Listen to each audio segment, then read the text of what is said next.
حضرت علی فرماتے ہیں بی بی فاطمہ نے مجھ سے کبھی کچھ مانگا ہی نہیں، کبھی کوئی فرمائش نہیں کی۔ ایک دن وہ سخت بیمار ہوئی تو میں ان کے پاس جا کر بیٹھا تو میں نے کہا کہ فاطمہ تم نے مجھ سے کبھی کچھ نہیں مانگا، اے عزت والے باپ کی عزت والی بیٹی، میرا دل چاہتا ہے کہ تم مجھ سے کوئی فرمائش کرو۔ تو حضرت فاطمہ نے کہا کہ اے علی، اگر ایک انار مل جائے تو میری طبیعت چاہ رہی ہے انار کھانے کی۔ حضرت علی فرماتے ہیں میرے پاس ایک ہی دینار تھا، میں گیا اور اس سے ایک انار خریدا، اور انار خرید کر جب واپس پلٹا تو دیکھا ایک بوڑھا شخص جس کے ہاتھ پیر لڑکھڑا رہے تھے۔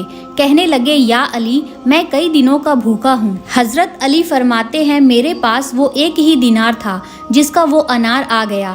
آپ فرماتے ہیں کہ میں نے اسی وقت وہ انار نکالا اور اس شخص کے ہاتھ میں رکھ دیا، اور بوجھل قدموں سے جب میں گھر میں داخل ہوا تو حضرت سیدہ فاطمہ نے جب میرا اترا ہوا چہرہ دیکھا تو کہنے لگی علی، پیسے اللہ کے راستے میں دے آئے ہو، خیرات کر آئے ہو۔ حضرت فاطمہ نے کہا مجھے یقین ہے آپ انار لینے گئے تھے، آپ نے انار خرید بھی لیا ہوگا، میرے ساتھ بے وفائی ہو ہی نہیں سکتی، کسی سوالی نے مانگ لیا ہوگا۔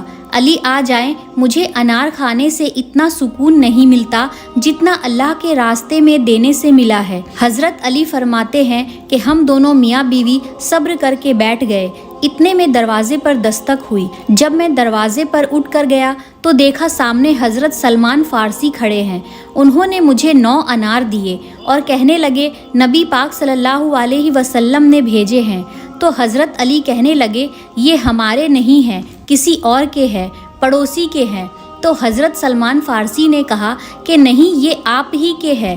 حضرت علی فرمانے لگے کہ انار میرے ہوتے تو 10 ہوتے، اس لیے کہ اللہ نے فرمایا کہ تم ایک نیکی کرو گے تو 10 نیکیاں ملے گی۔ حضرت علی نے فرمایا کہ میرے ہوتے تو پورے 10 ہوتے، یہ 9 ہے، اور اللہ کے رسول نے بھیجا ہے، میرا یقین کمزور نہیں ہو سکتا۔ حضرت سلمان فارسی نے جیب میں ہاتھ ڈالا اور کہا یہ پورے 10 ہی ہے، میں تو تمہارا امتحان لے رہا تھا۔ سبحان اللہ۔